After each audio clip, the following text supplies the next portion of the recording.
ശരിയാണ്, തോറ്റത് ഈജിപ്ത് തന്നെയാണ്. പക്ഷെ ജയിച്ചതാരാ? അർജന്റീനയാണോ അതോ ഫിഫന്റീനയാണോ? കളിയുടെ തുടക്കം മുതൽ ഒടുക്കം വരെ ക്രിയാത്മകമായും സൂക്ഷ്മമായും നിഷ്പക്ഷമായും വിലയിരുത്തിയാൽ റഫറി അടക്കമുള്ള 12 അർജന്റീനിയൻ പ്ലെയേഴ്സും മനോഹരമായ മുന്നേറ്റമാണ് കാഴ്ചവെച്ചത്. കുറച്ചുകൂടി സമയം ഉണ്ടായിരുന്നെങ്കിൽ ഒരുപക്ഷെ 4ാമത്തെ ഒരു ഗോൾ റഫറിയും അടിക്കുമായിരുന്നു.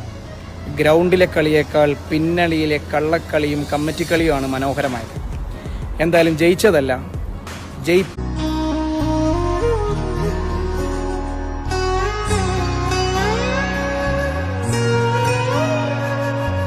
എത്ര ഭംഗിയായാണ് നിങ്ങളൊരാളെ സ്നേഹിക്കുന്നത്. പിടയുന്നൊരെന്റെ